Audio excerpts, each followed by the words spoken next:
connecting neighborhoods across the Treasure and Magic Valleys, telling stories from within our communities. This is Good Morning Idaho. Good morning, Idaho, and thanks for joining us, everybody. I'm senior reporter Roland Barris, back in studio this morning. Good to be here. Good to have you along, everyone. We've got a lot to get to this morning from our large team of neighborhood reporters. Coming up, we have full team coverage of that huge day in court yesterday. Kohberger was in court where he officially entered his guilty plea, a move that has left the victims' families split on what happened. And we'll break down all of that. Plus, in our next half hour, Alexander Huddleston follows up with the Idaho Downwinders as their fight for compensation for nuclear waste exposure seems to be coming to an end. We will get to those stories coming up in just a bit, but first, the latest on our weather in the middle of summer, 4th of July tomorrow. Sophia Cruz is here. How's it looking? Well, we are going to get a nicer cool down, which will be good because we've been sitting with these triple digits, but it is going to come with some chances of stormy weather. So we're going to walk through it together, but I think you'll find that we will be okay this weekend for the most part. We just got a little bit of rain and some possible storms to get through. Now, for our morning, it's already looking a little bit cloudier out there. Temperatures sitting at about 68. We've got nice light winds rolling through, so if you're a jogger and you like to start the days early, this is really good running weather.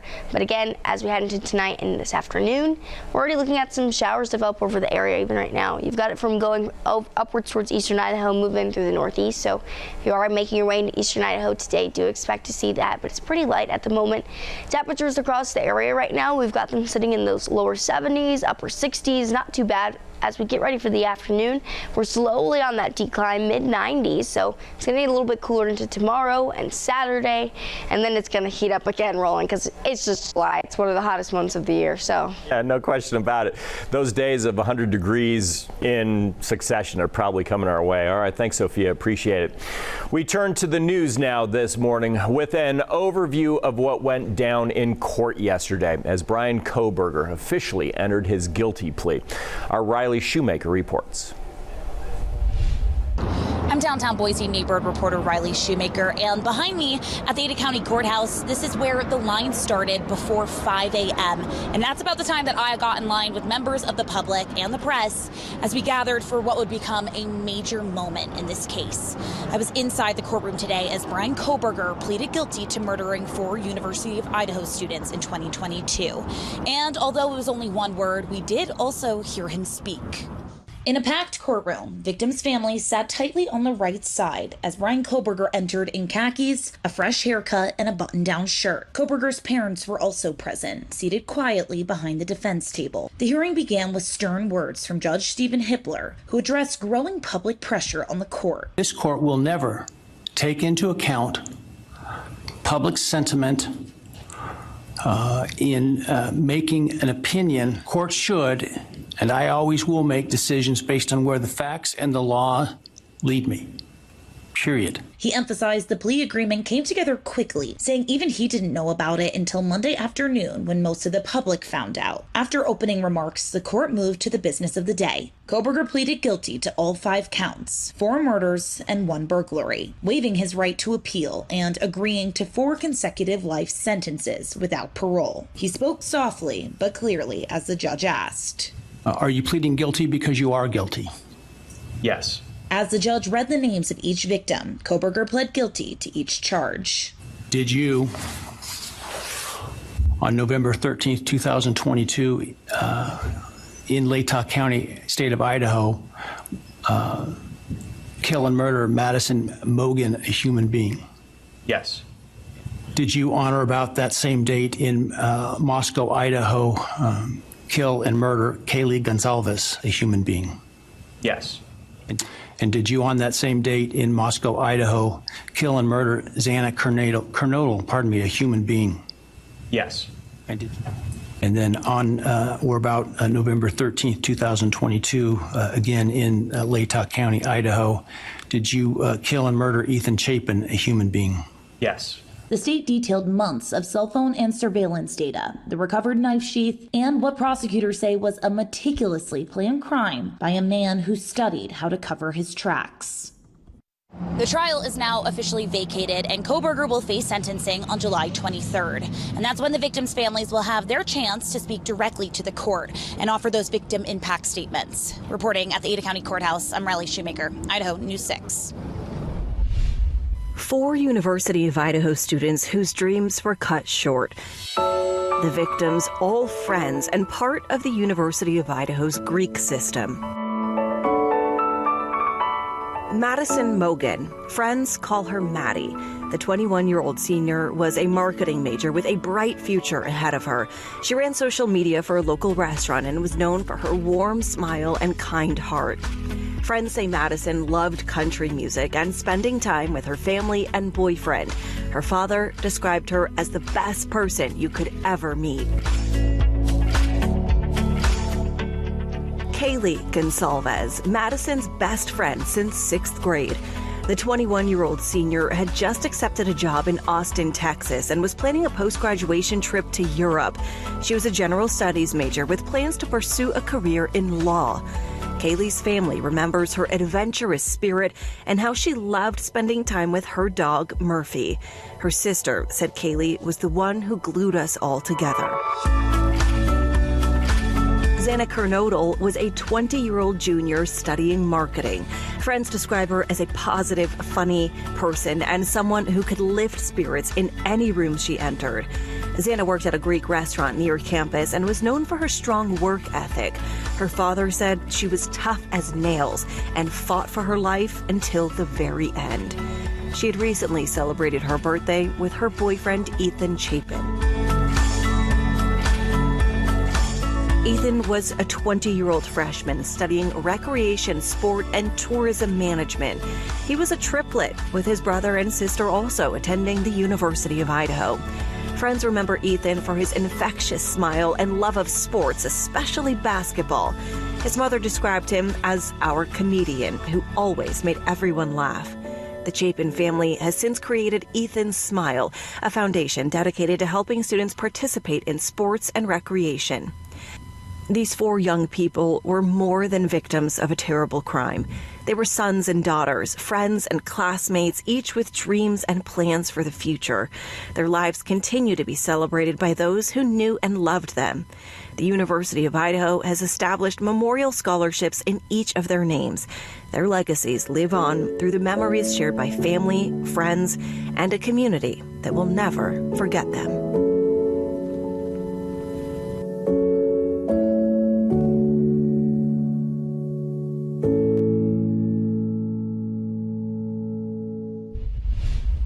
A fire that sparked up yesterday evening south of New Plymouth is now out this morning, according to the Bureau of Land Management. The El Paso fire peaked at 108 acres, but crews were able to contain it by about 8 o'clock last night, with full control at 11 p.m. The cause of that fire is under investigation. The College of Western Idaho may be receiving the Ford Idaho Center from the city of Nampa. I'm your neighborhood reporter, Leslie Solis. Nampa Mayor Debbie Kling says the proposed transfer would help with the success of the Ford Idaho Center and take it to the next level. The city has a limited budget. The city of Nampa and the College of Western Idaho have been discussing the possibility of an asset transfer, handing over ownership to the Ford Idaho Center to CWI. The role of a city is not necessarily to provide entertainment. So it will be good with our very tight budget to be able to focus on what our citizens have asked us to, and that is public safety and transportation and streets. That's why they are proposing to transfer the Ford Idaho Center to the College of Western Idaho. The operating cost for the Ford Idaho Center increased by over $4 million, bringing the total cost to $10.7 million, which Mayor Kling says allows the city to free up resources for essential services.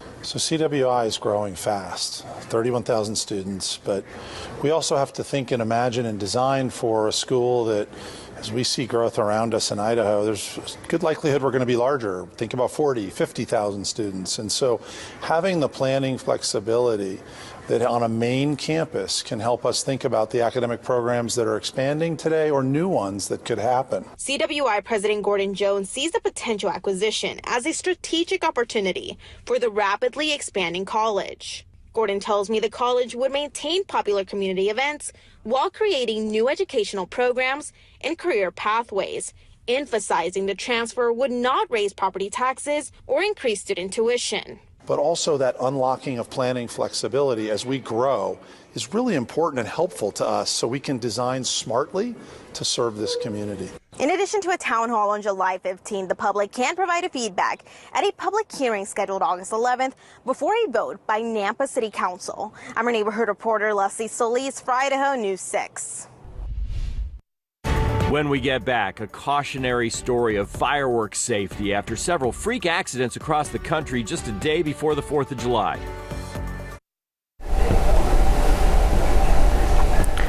Welcome back. It's 12 minutes past the hour on this Thursday. Let's take a look at your national headlines today. Speaker Mike Johnson says the House is set to hold a final floor vote on the president's budget bill this morning. That's after GOP holdouts ended long stalemates last night and voted to allow it past procedural hurdles.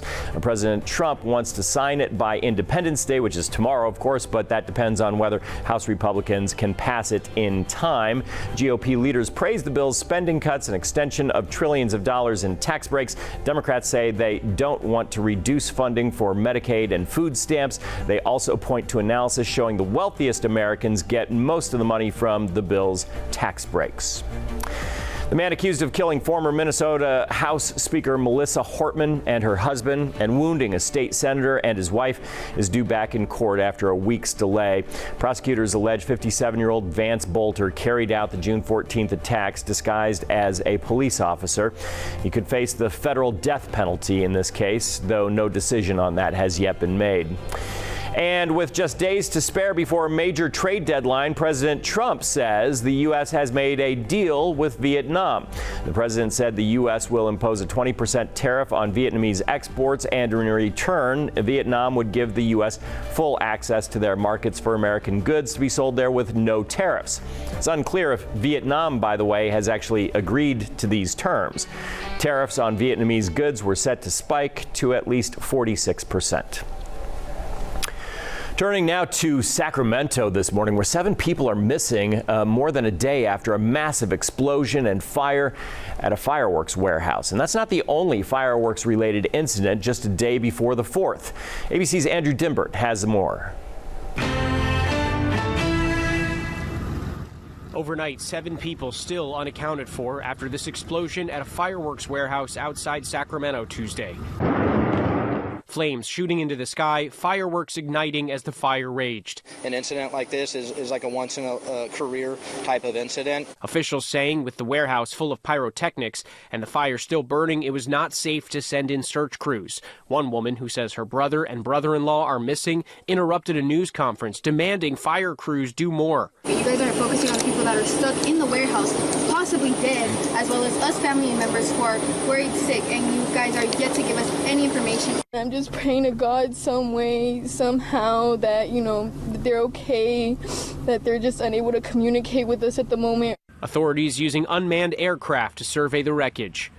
There were, reports of large debris filled of large pieces of shrapnel spread out across a large area. So we maintained a wide perimeter from a distance where it was safe. Fireworks proving dangerous elsewhere. Here in Albuquerque, New Mexico, an explosion destroyed this home. Authorities say a large amount of fireworks were inside. 2 people were rushed to the hospital. And on Cape Cod, Massachusetts, a fireworks display prematurely exploding at this country club, leaving 4 people injured.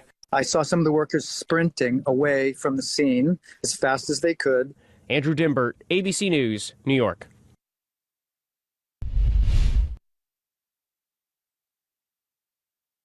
Sophia Cruz with the Idaho News 6 forecast.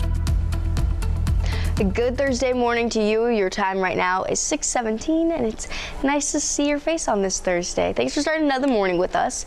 We've been talking about this weekend how we will be looking at storm chances for tonight, leading us into our Independence Day tomorrow. But just to give you a good idea, it is going to aid in some cooler weather over the weekend, so that's going to be some good news for us. But for right now, we are looking at a cloudier start, especially if you're waking up in Twin Falls, and very warm. Temperatures here sitting in those lower 70s, so that cooler weather slowly hasn't really made its way there just yet, but we have this front approaching. Right behind that, we have this upper level trough that'll also make its way through, but the cold front, we're going to see that first, and that'll drop our temperatures into tomorrow afternoon. Right now, we're getting a stream of clouds coming from the south, and so that's why it's a little bit of a cloudier start over there. in Twin Falls versus what we're looking at a little bit closer to home. Now, regardless, all of us tonight will be looking at that chance for some storms for today, but also as we head into tomorrow. The good news is we're not looking at any severe weather. So yesterday we saw those gusty winds. Some of those winds got anywhere upwards towards 45 miles per hour. Now, with the cooler weather and stormy weather coming in, it will bring us back to the mid-80s. So that's some nice relief, especially away from those triple digits, but it doesn't last very long. So this goes all the way into our Saturday, 86, and then leading and stretching into next week. We'll see those triple digits return, and it looks like we'll have a short little heat wave move through the area where we could potentially see consecutive days in the triple digits. But let's walk you through some of the storm timelines first, because I know everyone has some holiday plans, and if you do and they're outside, you'll be safe really until that 2 o'clock hour. If you are in our mountains, you'll look at some light isolated showers move through those areas into tonight and tomorrow morning. We start off the day pretty quiet here in the Treasure Valley. We may see a few early morning showers, and I'm talking about 5 in the morning, 6 in the morning, but your morning commute should be okay if you're heading into work. Into eastern Idaho at this time, a lot of rain will be moving through this area, and then it'll make a really good direct line from the Magic Valley over to those east central mountains. So a lot of the rain that we'll see move in from the south will push up towards the northeast. With us and into our afternoon, it'll come a little bit heavier into that 1 o'clock hour, and then it'll spread over into those west and east central mountains. Will be quieter into 5 o'clock, and then while you're getting ready for those fireworks, we'll see a few isolated showers between the Treasure Valley and into Mountain Home. It doesn't look like anything will be super heavy heading into late tomorrow night. I think it'll really start to wrap up around 6 o'clock. So if you do have any outdoor plans, maybe you're doing some fireworks tomorrow night, just be safe. But again, it's not going to be a washout by that time. We will see again, though, those few showers earlier to start the day. By Saturday afternoon, things look a lot quieter out there, and then we'll slowly start to see that heat rebuild. But just to give you a good idea, those showers will follow us through 3 o'clock. By 6 p.m., they'll start to taper off, and then we'll get those nice that'll lead us through our Saturday, and then that stretch of triple digits sets really sail for our Tuesday. So still prepare me as we head into the next week. Have a wonderful Thursday and be kind to yourself for that. In Twin Falls, learning more about rules for staying safe on the water from the folks that enforce them. You can expect to see a lot of boats on the water this 4th of July weekend, one of the busiest boating holidays around.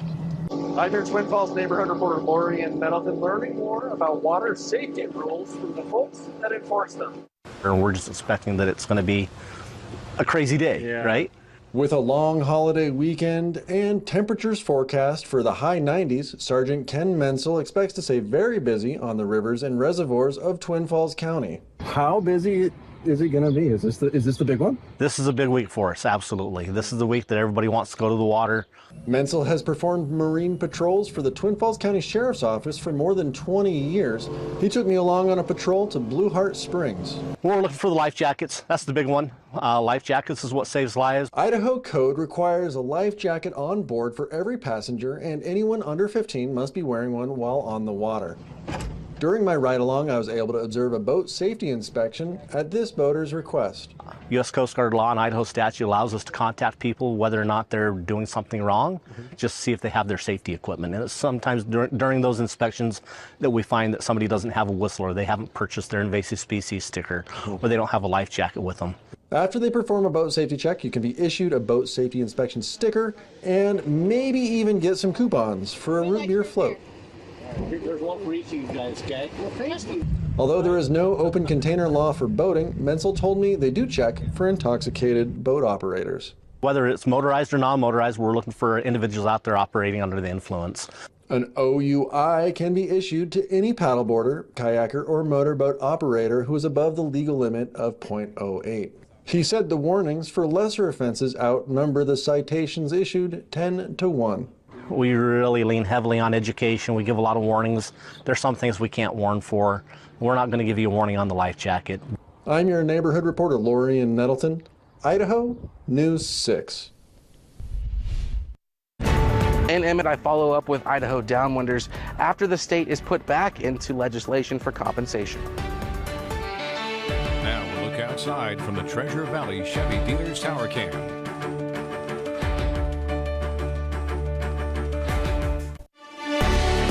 Connecting neighborhoods across the Treasure and Magic Valleys, telling stories from within our communities. This is Good Morning Idaho.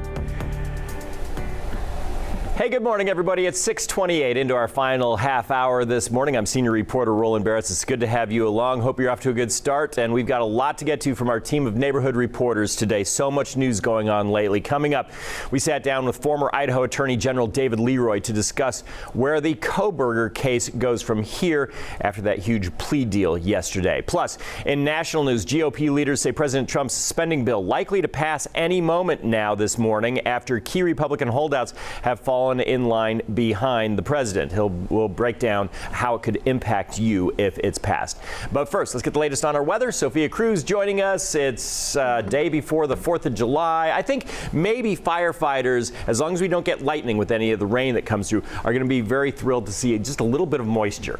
Yeah, any rain at this point would really help us out, and it also help cool us down, especially that front we have making its way through the area right now. But just to show you yesterday, it was a very gusty day for us. One of the winds that we got reported here in Boise was topped out at about 51 miles per hour. Thinking about that when you're driving on the highway and that being wind gusts, it's very strong storms that we saw. Now, a lot of what we're looking at right now is a few areas of just sprinkling showers from really the Magic Valley up into those east central mountains, but nothing super heavy. It's moving through into the northeast. It'll cause a few rumbles of thunder up there, but otherwise, the bigger picture and what it's going to do for us is really give us some cooler weather as these storms start to come in and as this front moves through. But closer to the coast, they're already cooling down. 71 this afternoon in Seattle, 77 in Portland. We'll still top out in those lower 90s, so it'll still be pretty toasty along our neck of the woods. But just walking through the next couple hours, you'll notice that for the start of your day, it's not going to look very much different from yesterday. You'll see those 70s into 10 a.m. By 6 o'clock tonight, we'll start to touch towards those lower 90s. And I think you'll find that as we head into Friday and Saturday, it'll be pretty comfortable out there. We just got to get through a little bit of rain, Roland. All right. Thanks, Sophia. Appreciate it. To the news now. And officially, Brian Kohberger is a convicted murderer now this morning. And before we get to the next steps in that case, because it's not over, let's first break down the timeline of events from that fateful day in November of 22 to where we are now. Our Karen Lair has the story. The brutal murders shocked the small college town of Moscow, Idaho, nearly 3 years ago. On November 13, 2022, 4 students were found stabbed to death in an off-campus home. Best friends Kaylee Gonsalves and Madison Mogan, and a young couple, Xander Kernodle and Ethan Chapin, all between 20 and 21 years old. For 6 weeks, the community sat on edge as police urged people to report tips and comb through surveillance footage as they searched for that suspect. Then, on December 30th, news of an arrest. Detectives arrested 28-year-old Brian Christopher Kohberger in Albrightsville, Pennsylvania. And a name we heard for the first time as police took Brian Kohberger into custody in the middle of the night at his parents' home in Pennsylvania. Just days later, this video was made public, showing Brian Kohberger on that cross-country trip home with his father, driving from Washington to the Poconos when he was stopped by police twice for following too closely. Investigators eventually said Kohberger's DNA matched the DNA found on the knife sheath left behind at the crime scene. Prosecutors also say he was the masked man seen by a surviving roommate in the house at the time of the murders. We quickly learned Kohberger was a criminal justice graduate student at nearby Washington State University, only about a 15-minute drive from the University of Idaho. Days after his arrest, Kohberger was flown back to Idaho to face a judge in Latah County. Just a few months later, a grand jury indicted him on those 4 first-degree murder charges and 1 count of burglary. That same year, crews demolished the house where the murders took place nearly a year after Kohberger's arrest. The case has seen several developments since then, including when his trial was moved from Moscow to Boise due to extensive media coverage. That same month, Kohberger was booked into the Ada County Jail. Then in October of last year, a judge set Kohberger's trial date for August 2025. In recent months leading up to that trial date, much of the previously sealed evidence was made public, including a 911 call released in March. 911 location of your emergency. Hi, something is happening. Something's happened in our house. We don't know what. Then in May, details leaked in a 2-hour Dateline special led to another push by the defense to delay the trial. This comes after several attempts to get the death penalty taken off the table, citing a variety of concerns, including Kohberger's autism diagnosis and claims that the death penalty violates his constitutional rights. Now, in a last-ditch effort to avoid execution, just 6 weeks before trial, Brian Kohberger tells the world he's guilty and prepares to spend the rest of his life in Idaho State Prison. The only possible moment that this guilty plea could have come about was exactly now. That's how former Idaho Attorney General David Leroy described Tuesday's pivotal court hearing, calling it a legal and emotional turning point. Just in the nick of time before tens of thousands of juror questionnaires were distributed. This was a very well-run hearing by Judge Hippler, where he was absolutely careful and precise, very careful that the defendant understood his rights and that Mr. Kohberger understood all of the rights that he was waiving. And then the judge went very carefully through each of the crimes, each of the elements of each of the crimes, and had Mr. Kohberger agree that he committed each and every specific element. Leroy says Kohberger's verbal admissions left no room for doubt. Kohberger waived his right to appeal, and with both sides skipping a pre-sentence investigation, Leroy says it underscores how unusual and tightly structured this plea deal was. The only possibility for a plea on the dreadful facts of this case was that the defendant would plead to all counts, agree to all maximum sentences, and agree to waive all appellate rights. This is a multi-year story and one we've carefully followed for you. We'll continue to bring you the very latest as formal sentencing happens. As a reminder, you can always find our complete coverage and the very latest on all our stories on our website, idahonews6.com. In the early hours of this morning, a group of House Republican holdouts fell in line behind President Trump and agreed to allow his spending agenda to come to the floor, a key procedural hurdle to clear as GOP leaders now believe they have the votes to pass Trump's mega bill. House Minority Leader Hakeem Jeffries, though, making a last-ditch effort to delay the bill using what's called a magic minute, speaking for hours to draw attention to the historic Medicaid cuts and sharing stories from real Americans. House Speaker Mike Johnson says the vote will proceed, though, as scheduled after, and he believes it will pass. As a reminder, the bill includes multi-trillion dollars in tax cuts disproportionately benefiting wealthy Americans and adds work requirements to Medicaid, leaving an estimated 11.8 million Americans without health insurance. The fight for compensation for Idaho downwinders might be close to over after decades of suffering the effects of nuclear fallout. However, that fight may not be over for everyone. I'm your Emmett Neighborhood reporter Alexander Huddleston, speaking with a leader of the movement to see what is next. I'm ecstatic that we're this close. This is the closest we've ever been. Things are starting to look up for Idaho downwinders after news broke earlier this week that Senator Mike Crapo was able to get Idaho back on the list for a bill that would give compensation for those affected by nuclear fallout over half a century ago. It would be $100,000 for 19 different types of cancer. You can only file once. If you've had 5 different types of cancer, you don't get it 5 times. After my last report on Idaho being stripped from compensation, we were reached out to by Eagle local Karen Brodesser, who was originally from Hermiston, Oregon, a community that was heavily impacted by radioactive material from the Hanford nuclear site, 75 miles north in bordering state Washington. And I graduated with a class of 150 students in 1960. 5 years after we graduated, classmates started to die, and we lost 1/3 of our classmates. Brodesser explained that seeing the impact one nuclear plant had on her community, she is glad the government is finally working to help the multiple areas impacted by their testing years ago. People are gone that are gone, and it's sad, and it's time that it happened for those that are left. I met back up with Idaho Downwinders President Tona Henderson, this time to talk about the exciting news that she and so many have been fighting for. However, Henderson explained that as relieving as it is, it's hard to ignore that there are still people suffering from impacts of nuclear testing who didn't get put back on the bill. How can I be happy if these other people aren't included?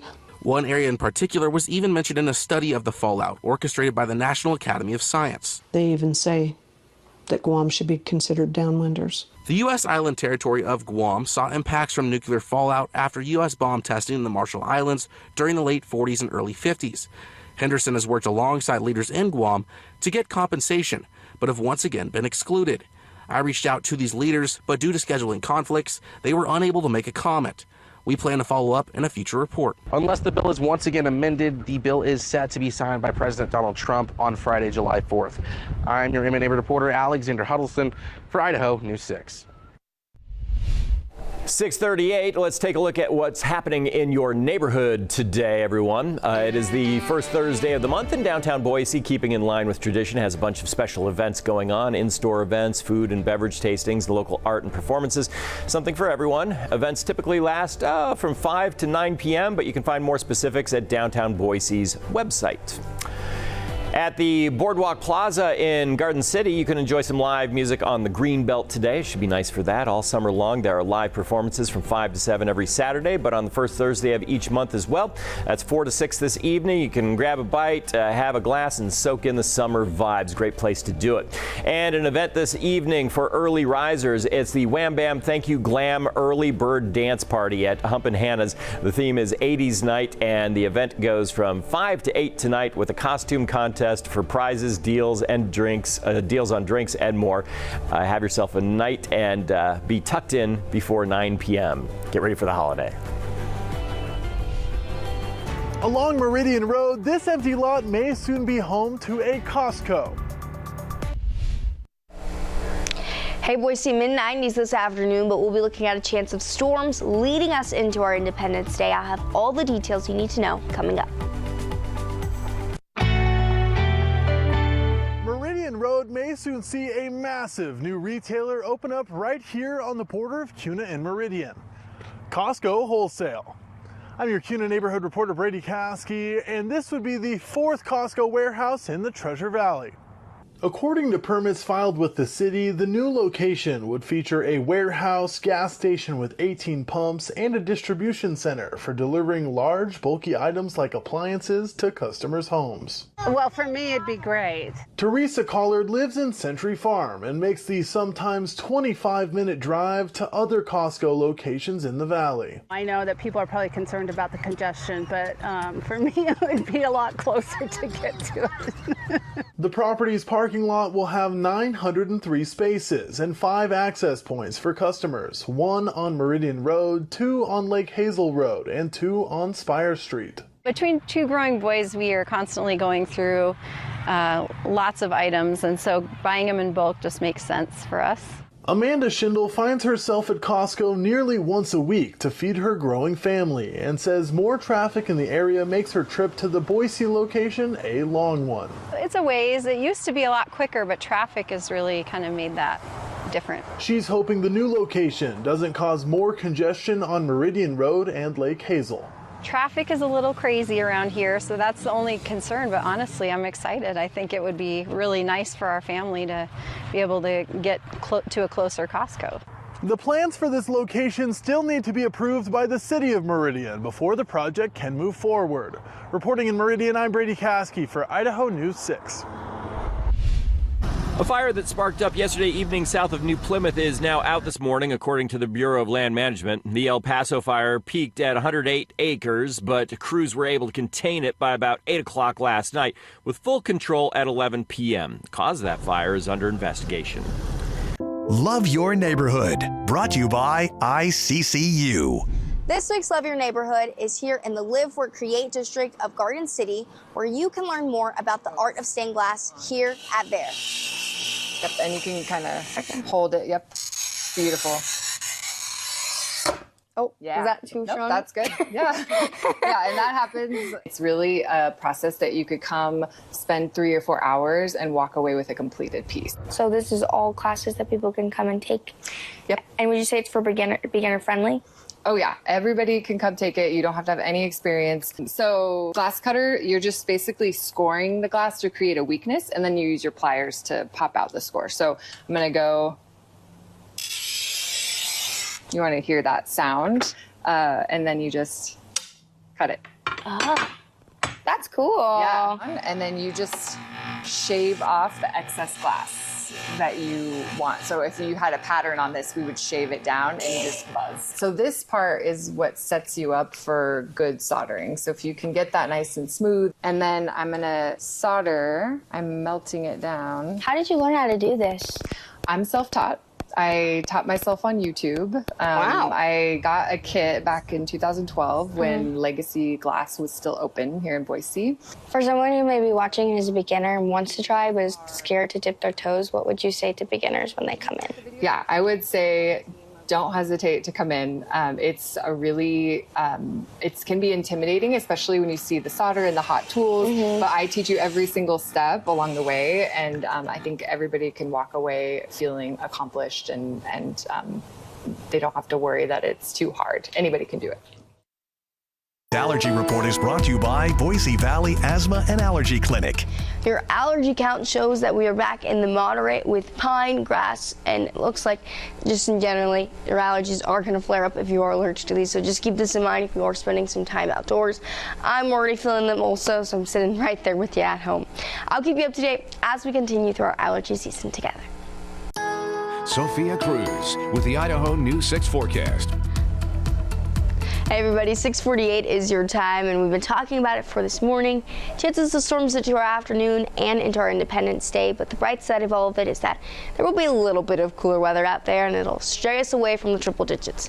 Now, the chances of storms are across our area, really all the viewing area upwards towards northern Idaho, and even as you make your way over to some of our neighboring states. That same chance sticks with us for tomorrow too, so just remain weather aware as you head through your week. But giving you a good look at what's happening out there, we have this stream of clouds coming in from the south, so it's going to be a cloudier start for our friends in the Magic Valley. This cold front is going to eventually move throughout this afternoon, so that'll help keep temperatures, well, I want to say mild, but in comparison to what we've seen, it'll feel more mild. It'll be in those mid-90s. However, we will get an even better cool down into Friday and leading us into Saturday. So as this moves through, that'll bubble up a few isolated showers, but as the larger system overall, this weak shortwave trough we have moving in, that'll bring in and continue to move that cooler weather through, but also ignite some possibility of storms tonight and into our Friday. Now, this is around 8 in the morning, so this is really focused over those mountains. It grows heavier into 12 o'clock, and then by the time we head to 6 p.m., it really dries out, and leading us into our Saturday morning and Sunday and even next week, you kind of just see that ridge rebuild over us. And with the ridge rebuilding, that'll increase our temperature. So it's going to be a little hot week next week. But for this weekend, we are going to be looking again at a bit of cooler weather. Here's why. We have right now just that really quiet afternoon ahead of us. A few isolated showers after that cold front moves through and that cooler system starts to make its way inland. It'll bring on that showers across our west central mountains and eventually scatter over to our east. So a lot of it's going to be moving up from the south. So it's going to go from the south to the northeast. So if you're making your way in and we're up towards our mountains, that's where it's looking to be heaviest. Our Treasure Valley and Magic Valley will see a few stray showers. Some of those showers could have heavier downpour, potentially some pea-sized hail, which isn't any severe hail, but it'll move through quite quickly, and then by 6 o'clock, even early as 5 o'clock, a lot of this starts to dry out, so we'll wrap up and end the day a lot calmer than what our Friday will start at. So by firework time, you should be okay. Saturday morning and into that afternoon, the quiet and calm conditions continue, and we'll see a bit of cooler weather on the board. So for tomorrow, if you have any July 4th plans, whether they're outside, maybe you're planning to boat, it is going to be a little bit stormier out there. So again, these shower chances stick with us all the way through 3 o'clock, but notice into 3 o'clock, temperatures are only sitting in those upper 70s. By the afternoon ahead, we'll be in those mid 80s, and it'll be a little bit cloudier out there, and we'll see specks of sunshine at times, but again, just carry the umbrella. It'll be really your friend, especially if you get caught in one of those heavier downpours. Throughout our weekend, Saturday looks good too, so if you have any boat plans Saturday, that should be okay. You've got mid 80s, plenty of sunshine, the 90s start to rebuild into Sunday, and then heading into Tuesday and Wednesday of next week, the triple-digit heat is back. So enjoy that cooler weather and that stormier weather while we have it. Otherwise, let's go get you ready for your morning commute. The Idaho News 6 traffic report is brought to you by Champion Windows. Your time right now is 6:51, and we're giving you a live look of our Grove camera over downtown. The sun is still shining out there. It's a pretty quiet start to our morning. I haven't seen too much change on the roads so far just yet. It's overall pretty quiet. I'm not sure if so many people took off work because it's July 4th tomorrow and you're getting ready for the holiday weekend, which must be nice. But Highway 16, if you're planning to travel on that road, there was a little bit of congestion there. If you're heading up to Tamarack or near Cascade, looking pretty quiet as well.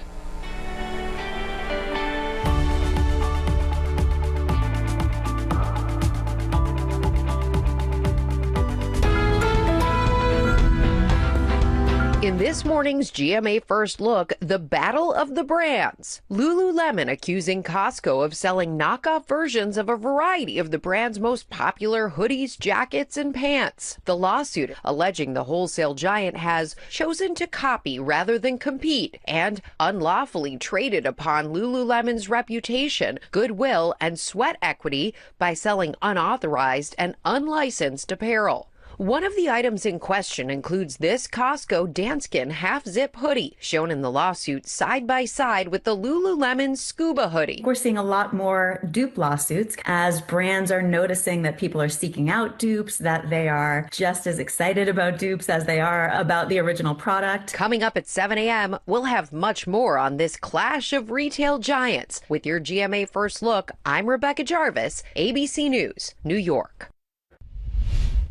Breaking news happens in an instant. Law enforcement, code 3 now up here. From the Treasure Valley to Coeur d'Alene. Reporter Roland Barris coming to you from Coeur d'Alene. Idaho News 6 goes the distance when news matters most. Police say they believe he was a lone shooter. We believe that he engaged deputies from the tree. They went out there to protect us and paid the ultimate cost. The people of Coeur d'Alene turning out en masse to honor 2 fallen firefighters. For all the breaking news throughout Idaho, stay with Idaho News 6.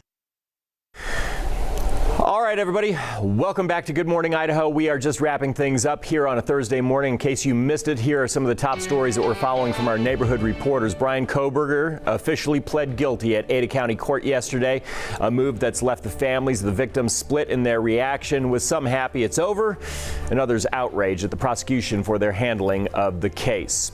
It looks like the Idaho Downwinders will finally get the compensation that they've been fighting for over the decades-long impact of nuclear fallout, previously being stripped from Trump's spending bill. Senator Crapo was able to get their compensation back in the spending package. And the city of Nampa and the College of Western Idaho are seeking public input as they look into transferring the Ford Idaho Center to CWI. You can find more details on that transfer and all these stories on our website, idahonews6.com. Now, the Out the Door forecast, brought to you by Pella Windows and Doors. And as you head out the door this morning, it's going to be a nice cooler start to our day, but still pretty warm. 71 kicking off as you get ready to head into work. By the time you get ready for lunch, mid-80s. So it'll be pretty comfortable if you are sitting on the patio, but it does heat up into the afternoon by 5 o'clock. If you have a maybe later happy hour, it will be toasty. So sit inside and enjoy that nice air conditioning. We're still looking at plenty of sunshine into today, but we'll be looking and tracking storms tonight and tomorrow. All right, we're going to go and get you ready for your roads now. The Idaho News 6 traffic report is brought to you by Champion Windows. 6:57 is your time. We're giving you a live look of downtown. People heading out. Maybe they're getting ready for the holiday break. If you are and you're heading on the roads, it looks pretty quiet overall. If you're heading to Caldwell, Notice, Parma, maybe making your way into Ontario for see some family, looks pretty good there. If you're going further down south, Melville looks like another quiet commute for us this morning. A little bit closer to home. It is building a little bit as you start to make your way right here on the South Eagle Road. So just keep that in mind if you are planning to travel on I-84. But overall, it looks like the roads are going to be pretty quiet today, Roland. I'm guessing people are taking some time off and they're going to enjoy the nice holiday weekend. No question about that. Now, the big question for tomorrow is, will there be much rain in the evening when the fireworks are happening? No, not necessarily in the evening. It'll come really, I think, the good hours between 12 and 6 o'clock. So it'll wrap up right before. Well, even then, the sun doesn't go down here till like 10 o'clock. Right? So it'll be okay, I think. So that'll be good. And hopefully things will even dry out a little bit. But the other question is whether we'll get a lot of lightning. Hopefully we don't, because we don't need any fires out there. That's for sure. Yeah. All right. Thanks for joining us, everyone. We'll see you tomorrow.